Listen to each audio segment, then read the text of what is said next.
salva de palmas para eles, por favor! Alô? Prontinho, me escutam. Oi, gente. Bom dia. Bom dia, eu sou o Rafael. O que vocês presenciaram aqui, fazendo uma audiodescrição do vídeo, são surdos jogando sozinhos o Get Beat, que é um jogo de ser mordido e alimentado, ser comida de um tubarão. Parece uma cena muito simples, porém eles estão jogando sozinhos, só em Libras. Até por isso não tem áudio o vídeo. E isso torna tão fantástico esse vídeo. Bom dia, gente. Eu sou o Gabriel. A gente é integrante da Poleira Acessível. A gente trabalha com jogos de tabuleiro de pessoas surdas, neurodivergentes, deficientes em geral. E como o Rafa falou, ali era a participação nossa na Gincana Surda, que as pessoas estavam jogando em Libras, o Get Beat. E é muito engraçado porque eu acho que os surdos, ou quem joga em Libras, escutou em muito alto e bom tom o que estava sendo falado. Mas, como não tinha som especificamente, tem muita gente que não ouviu. Então, uma das coisas que a gente fala é que não é só o vocal, né? Só a fala com a boca que vai representar o projeto. A gente está trazendo também a Libras para outros espaços. Nós começamos em 2017, muito pequenininhos, antes nem tinha nome o projeto, inclusive. E o foco eram basicamente pessoas surdas em Libras. Quando a gente trabalha com pessoas com deficiência no geral, um público puxa o outro. E aí hoje a gente já tem vários públicos que surgem pra gente e tem o direito de jogar. A gente vê aqui uma foto da equipe da época, é bastante grande, inclusive, porque é um trabalho bem complexo, bem desafiante de ser realizado. Essa foto aqui representou uma parte do corpo de funcionários, né, da Tabuleiro. Eles não estão sempre todos em todas as oficinas, varia muito de acordo com a demanda que a gente tem para o projeto que a gente tem. Então, dependendo do evento que a gente vai participar, o corpo muda, se altera, ou aumenta ou reduz, de acordo com o que é necessário. Normalmente a gente tem intérprete, um deles é o Rafael, que vai para as mesas acessíveis, e a gente tem explicadores de jogos, né, as pessoas que vão explicar os jogos em geral e os narradores de RPG, e a gente vai lidando de acordo com a demanda de cada um dos eventos. Aqui a gente tem uma quantidade de eventos que a gente já fez, todos acessíveis, em quantidade de pessoas que foram atendidas. Em vários sentidos, o que pode ser considerado acessibilidade. E isso é que a gente não vai em tantas coisas a nível nacional. Imagina um público que se abre se realmente essa demanda for aberta em vários aspectos. A gente atua principalmente em centros culturais, eventos, empresas. Então, a gente tem foram mais de 100 oficinas, a gente tem algumas outras oficinas que a gente trabalhou em eventos igual o DOF. Mas uma coisa que a gente traz, e que é importante dentro desse contexto, é que ela é uma progressão geométrica, né? A gente participa de um evento, vem uma pessoa surda, no próximo ele vai convidar outras pessoas surdas para poderem participar.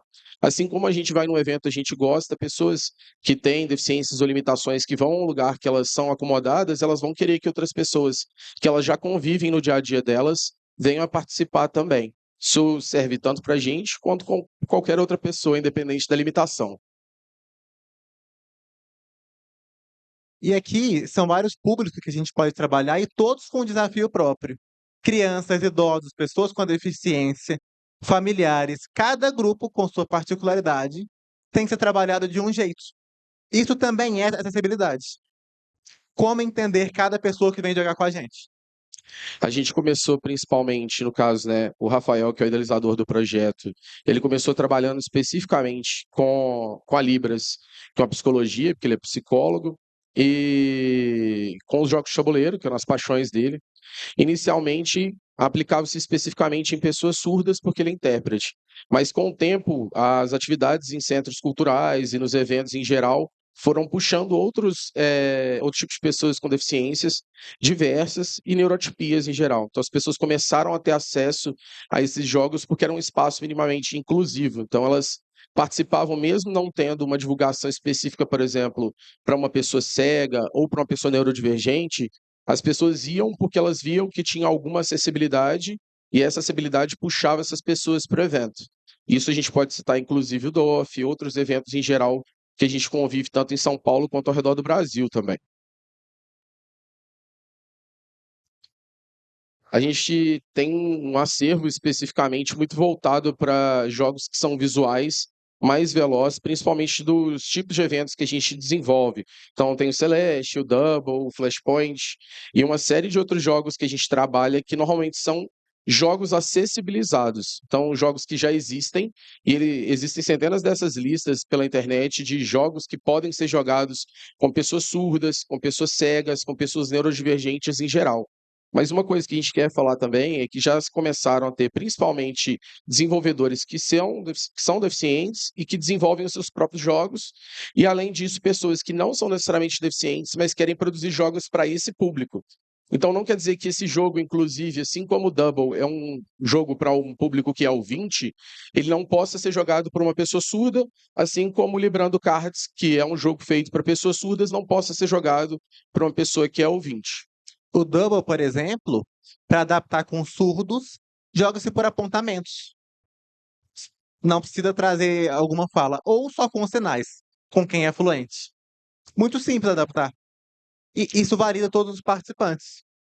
A gente trabalhou, inclusive o Celeste, a gente trabalha bastante em mesas mistas, tanto o Double quanto o Celeste são comuns em mesas mistas. O que isso quer dizer? Pessoas com deficiência e pessoas que não têm necessariamente nenhuma deficiência podem jogar juntos. A gente só precisa trabalhar a forma com que essas pessoas vão jogar juntas. E aí a gente levanta a pergunta que antes de jogar a gente brinca.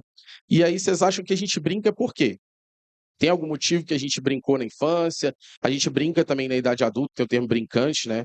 E a gente fala que a brincadeira é um ato voluntário. O Vygotsky, que é um psicólogo, ele fala que a gente vai desenvolver nossa noção de mundo, nossa relação com as regras, a gente vai desenvolver nosso superego, vai desenvolver nossas atividades motoras a partir da brincadeira. E o jogar também é uma parte do brincar, né? À toa que o verbo play pode ser usado para mais de uma coisa. E a gente fala também do jogar para quê? Apesar desse coleguinha aqui ter esse livro muito antigo, de 38, ele traz para a gente alguns conceitos muito legais. Primeiro, que é o Homo Ludens por si só, que é um livro dele que fala que o homem é um ser que joga, né? O ser humano é um ser que joga, e a gente joga desde sempre. Então, ele se conecta muito bem com o contexto anterior de que jogar, né, é uma brincadeira com regras. Apesar de que muitas vezes essas regras são criadas dentro do próprio círculo mágico, igual você está citado aí. Círculo mágico, basicamente, é um contexto que ele traz para a gente, que é qualquer jogo ou brincadeira vai criar um círculo imaginário, e dentro daquele círculo a gente vai ter regras específicas que não necessariamente são as regras do nosso mundo. Então, por exemplo, uma pessoa surda, ela não escuta normalmente, mas uma pessoa ouvinte escuta. A partir do momento que a gente cria um jogo onde dentro daquele círculo mágico essas pessoas não podem se comunicar de maneira verbal, a gente consegue criar uma limitação que as pessoas escolhem dentro daquele espaço jogar, e aquelas regras permitem uma democratização do acesso e criar pontes, tanto sociais quanto por próprio jogo jogar. Esse contexto, né, esse conceito, ele se conecta muito bem com um conceito que chama flow. A Salem e o Zimmermann, elas vão aplicar um termo, né, que já é recorrente em várias outras áreas, que é flow. Flow, ele é um ponto de ouro entre a frustração e o tédio. O que isso quer dizer? É aquele momento que a gente está tão animado com o jogo que a gente esquece todas as coisas em volta. Você já deve ter ouvido falar que isso é muito comum, por exemplo, em atletas, quando eles estão ali no meio da atividade, por exemplo, olímpica, eles saem completamente do mundo, só existe aquela coisa que está na frente deles. Eu vim para o evento com uma pessoa que está aqui, inclusive, na plateia, ele citou que ele entrou em flow quando ele estava jogando Magic, quando ele era novo. E isso é uma coisa muito legal que a gente pode aplicar em contexto, por exemplo, a gente está jogando jogos com grupos, com amigos, que o flow ele existe ali quando o jogo ele é desafiador o bastante, para a gente não ele é desafiador, mas não frustra a gente entende o que está acontecendo, a gente é desafiado, mas ele é desafiante o bastante também para não deixar a gente entediado. Então, esse ponto de ouro vai fazer com que a gente entre num mundo muito específico, e a partir desse mundo a gente consegue quebrar várias dessas barreiras da acessibilidade para serem jogadas com pessoas com deficiências, com outras questões, como, por exemplo, a temática para idosos, ou a forma com que a gente vai jogar, por exemplo, com crianças muito pequenas e por aí vai. E agora, gente, uma questão. Uma resposta. Alguém pode me responder, no caso. Quantas pessoas com deficiência tem no Brasil que vocês acham? Alguém pensando tem no geral. vontade de responder? Pode levantar a mão que eles vão levar o microfone para vocês. Podem arriscar. Se errar, Pode, errou. aqui é um jogo, pode chutar, sem punições. Com licença.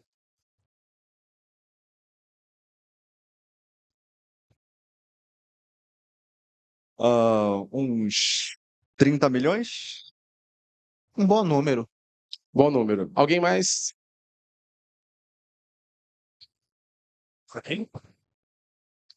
Eu acho que uma deficiência severa, umas 18 milhões, mas pessoas com algum nível de dificuldade, uns 45 milhões.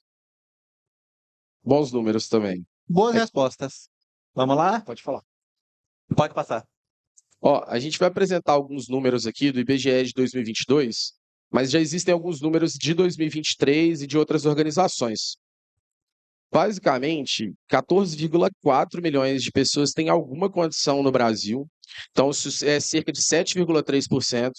E a Fiocruz já trouxe, né, outros dados que cerca de 16 milhões de pessoas têm algum tipo de condição que pode ser considerada deficiência. Dessas, 2,4 milhões dessas pessoas são autistas e 100 milhões de pessoas, 10 milhões de pessoas são surdas. Pensando que surdos não necessariamente é usuário de Libras, tem uma diferenciação no universo da comunidade surda dessa questão. No caso, assim, pessoas que não escutam nada estão na faixa de 2,4 milhões de pessoas também. Então, assim, são números consideráveis e é um público que interessa em jogar como qualquer outro público também.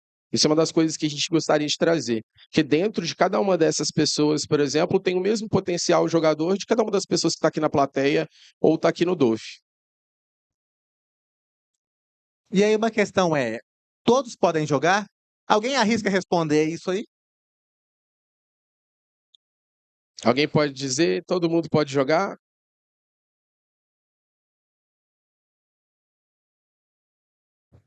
Sim. Perfeito. Boa resposta. Pode passar, Gabriel. Então, todo mundo pode jogar. A questão é a gente entender como que essas pessoas vão ter suas necessidades supridas para que todos possam jogar. E quando a gente fala isso, a gente está falando não só de uma perspectiva de deficiência em si, mas adequação temática, adequação do espaço, adequação sensorial.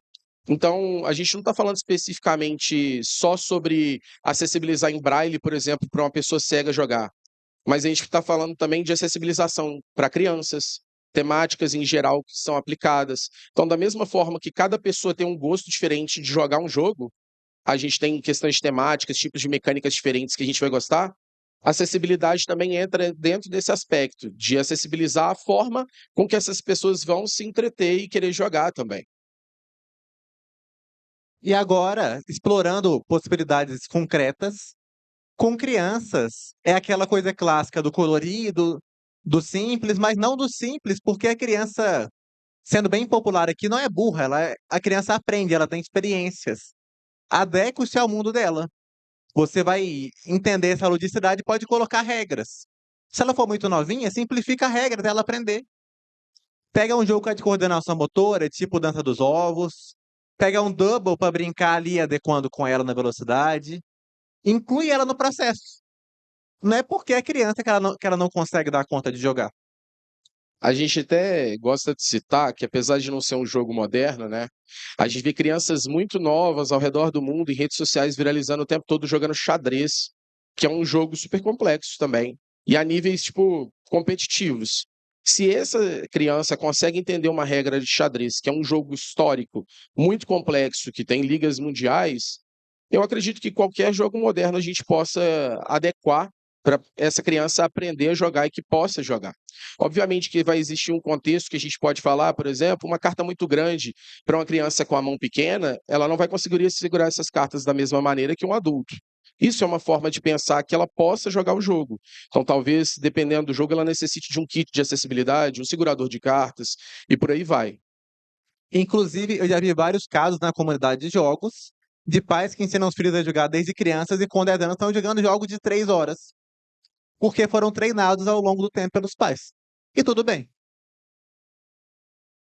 A gente cita bastante o público idoso também, porque nas nossas oficinas, além deles levarem os netos, os filhos, etc e tal, eles são pessoas que são ativas dentro do mundo dos board games, a gente encontra eles em feiras, e nas nossas atividades também essas pessoas também vão. Muitas vezes, a temática ou a forma de falar sobre o jogo, sobre o RPG, pode afastar essas pessoas. Os dados, né, não mentem no Brasil, que também está relacionado muitas vezes com a forma que essas pessoas foram educadas.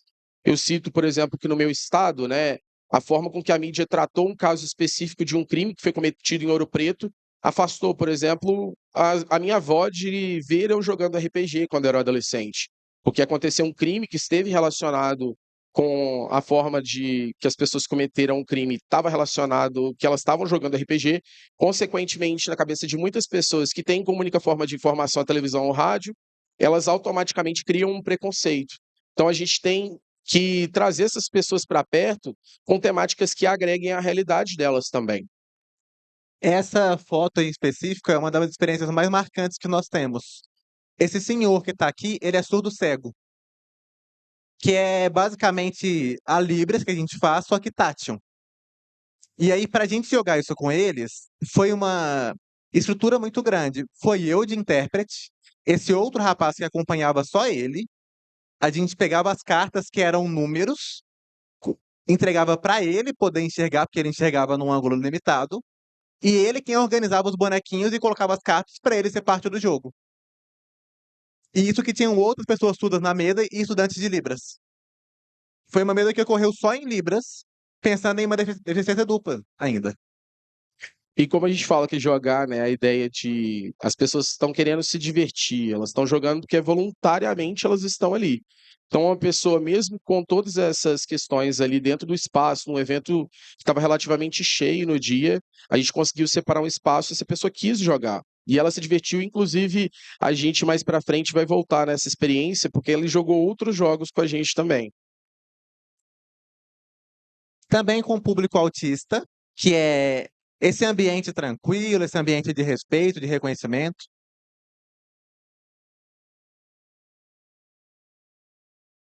Perdão. Também com outras deficiências, pensando no autismo, uma criança de 5 anos autista passou na oficina uma vez, não sabia jogar, ela ficou mexendo com as pecinhas. Isso foi incluí-la no processo junto com a mãe. O contato com os jogos, ele não necessariamente precisa começar com as regras, né? Essas crianças ou adolescentes, pessoas não verbais, por exemplo, vão se relacionar com esses objetos de outras maneiras. E não quer dizer que aquilo também não é uma forma dela interagir com aquele objeto. Então, a gente, dentro das oficinas, a gente tem esse espaço para o contato vir também de outras maneiras, pelo tátil, pelo contato afetivo. Então, ela brinca de outras maneiras com as outras crianças e, às vezes, elas mesmas, mesmo pegando os nossos jogos, elas mesmas criam os jogos delas na hora. Então, essa liberdade também de muitas vezes não ficar preso exclusivamente à regra. A gente também faz isso. Todo mundo que joga board game sabe que tem a regra da casa ali, que tem alguma forma que o grupo prefere jogar diferente do que estão as regras. Isso é clássico. E às vezes, muitas vezes, funciona melhor para aquele grupo. Então, se para aquela criança, aquela forma de interagir com os jogos e a longo prazo ela vir também para o hobby para se tornar a longo prazo uma consumidora, isso é ótimo também. Isso é uma perspectiva de construção de uma interação e uma afetividade com os jogos em geral. Falando em mercado, então, já falamos de números de tudo isso. Duas coisas são importantes de citar. O próprio DOF, esse ano, com uma equipe de acessibilidade muito grande, muito boa, que está todo mundo aqui, inclusive as três aqui da frente que estão interpretando, e a Kat, que é a surda, e a Ludo Café, que está como stand aqui, que abriu para a gente uma oportunidade de levar surdos para lá. Foi uma experiência muito interessante, pensando em luderias, se abrindo para esse processo. Quando a gente fala de mercado, a gente cita inclusive o DOF, tem algumas questões aqui no DOF que a gente acha que qualquer lugar que são grandes eventos, né, em geral, não serve só para o DOF. Espaço de amamentação para inclusão de mães, o espaço de acomodação sensorial para pessoas autistas ou neurodivergentes. Isso é importante para que as pessoas se sintam confortáveis de estar no espaço e se caso elas passem por algum tipo de situação, por exemplo, uma crise sensorial, ela possa ter aquela diferença dela acolhida no espaço e possa se manter e não tem que ir embora. Às vezes ela só precisa de um momento e ela retorna para o evento. Então é importante a gente pensar que não só essa pessoa está ali como uma pessoa e tem que ser respeitada dentro da deficiência dela, mas como ela é um cliente dentro do espaço, ela precisa estar ali porque ela é uma pessoa consumidora dentro do ambiente. Então, isso é uma forma não só de incluir, como de abarcar também um público que vai consumir no evento. A gente trouxe uma situação legal, inclusive, que quando a gente fala de mercado, é impossível a gente não falar sobre o contexto de hábitos e de capital cultural. Muitas vezes, né, a gente fala que diversos nichos estão crescendo, né, não só no Brasil, mas no mundo em geral. Eles começam muitas vezes com um amigo apresentando um projeto, um familiar apresentando alguma coisa. Então, isso é um capital cultural. O Bourdieu ele fala que os hábitos, né, esses gostos, formas de se comportar e interesses em geral estão muito relacionados com classes sociais e a gente pode expandir, por que não, com questões de acessibilidade, deficiência. Então, esses contextos onde a gente pode trazer para o DOF. Quem gosta do evento traz os amigos, familiares, a gente vê famílias inteiras participando do evento.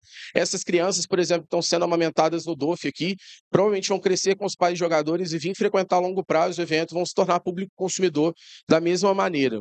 E a gente cita também o Christensen, que é esse cara aí que está falando, que é o non-consumption. Non-consumption é uma parte desse público, que é um público consumidor, e ele não consome porque ele não tem esses jogos acessíveis ou esse material acessível para ele. Então é um gap, né? São pessoas que estão ou gostariam de consumir esses produtos, eles não consomem ou por opção própria ou por não ter uma forma de consumir esse material.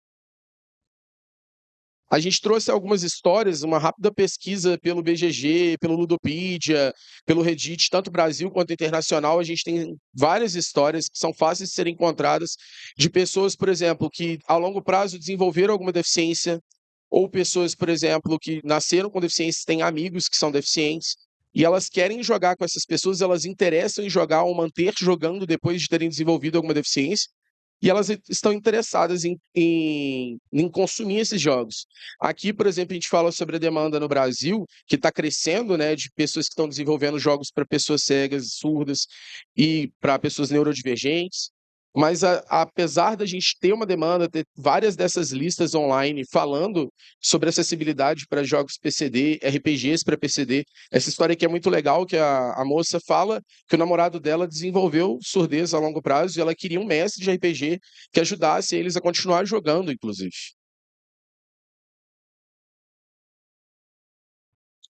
Vocês já tiveram alguma experiência como essa, de algum amigo que vocês trouxeram para o evento, gostou e trouxe outro amigo?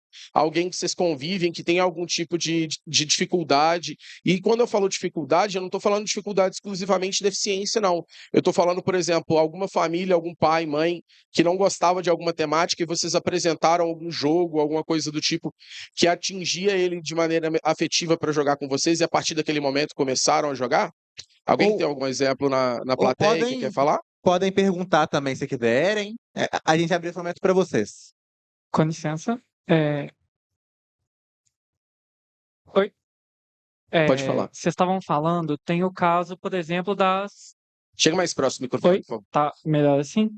Tem o caso, por exemplo, das luderias lá de BH, que tem que quando começou tinha uma que ela tinha um problema de como ela é um espaço aberto e, aliás, um espaço fechado, sem muita parede e tal, eu tinha muito problema sensorial por causa de audição. E aí, hoje em dia, tem alguns outros lugares que são mais pequenos, que o espaço é mais particionado, que são melhores para mim frequentar, por exemplo, que eu tenho autismo. Obrigado, viu? Isso até a gente cita, inclusive, aí, quem estiver precisando, ou neurodivergente, tiver tendo alguma crise sensorial, o DOF está contando com essa sala lá próxima da entrada, tá? Eu vou passando aqui essas histórias, se vocês quiserem depois, a gente pode mandar. Esse é um exemplo, inclusive, de um site, né, que tem jogos acessíveis, eles têm kits para acessibilização de jogos que já existem. Tem alguns exemplos das gems que incentivam os desenvolvedores de jogos de tabuleiro RPGs a revisitar os projetos deles e criarem tanto acessibilidade quanto jogos em geral acessíveis. Alguns outros projetos que a gente já conhece. E apesar disso, a gente vê lojas aqui no Brasil que são de jogos acessíveis e a gente só vê os jogos clássicos acessíveis. Os jogos modernos, eles não têm kits tão disponíveis assim. A gente pode citar aqui, inclusive, no evento, o Mago dos Dados, que tem dados, por exemplo, em Libras. Quem quiser conhecer lá o stand, visitar e pedir, pode passar lá. Perdão, em Braille.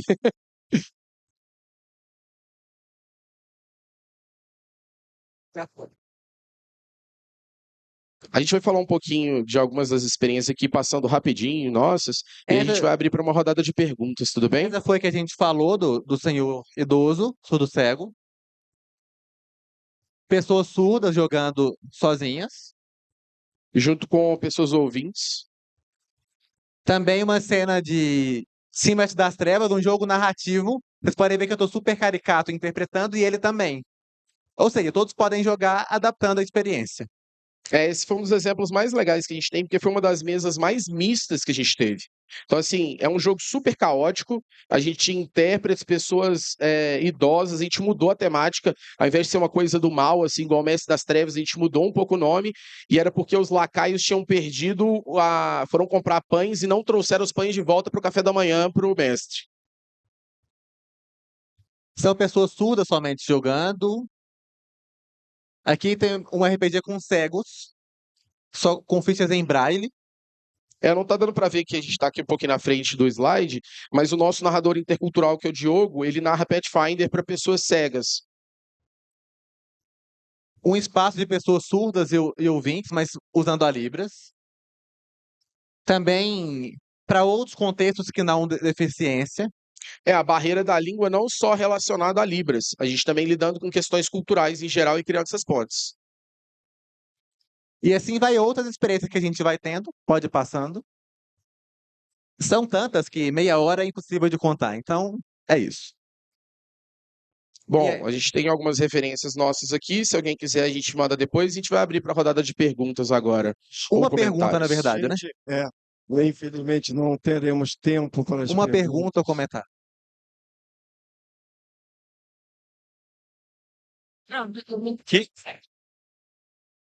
Ô, pessoal, parabéns pelo trabalho, estou muito empolgado. Eu sou um homem cego também. E eu queria saber onde eu encontro, né, o trabalho de vocês nas redes. Por exemplo, eu tenho essa dificuldade de ir nas lojas de board game, perguntar qual é acessível para mim e a pessoa não sabe nem explicar, né? Se vocês têm listas, né, de jogos que dá para adaptar para pessoas cegas, dá para adaptar para pessoas surdas, algum lugar para eu buscar esses jogos e aumentar minha coleção. Obrigado. A gente pode te passar também, a gente pega seu contato. As nossas redes estão ali no QR Code na tela. Eu vou pedir ela para dar o suporte e ler aí para a gente, por gentileza. Nosso arroba é Tabuleiro Acessível no Instagram. Vocês podem entrar em contato lá também. Mas na Ludopedia e no Reddit é fácil achar listas de jogos acessibilizados e de pessoas, inclusive cegas, procurando também por esses jogos. Então tem algumas listas disponíveis lá. A gente passou numa das histórias aí que a gente pegou algumas listas lá. E a gente tem nossa própria também, que está dentro do nosso acervo, tá? É isso, Bom. gente. Obrigado. Obrigado, gente. Espero que vocês tenham gostado. Se vocês tiverem alguma dúvida depois, podem entrar em contato com a gente lá no Instagram. Nós somos de Belo Horizonte, mas atendemos todo o Brasil. Só questão de chamar a gente, tá bom?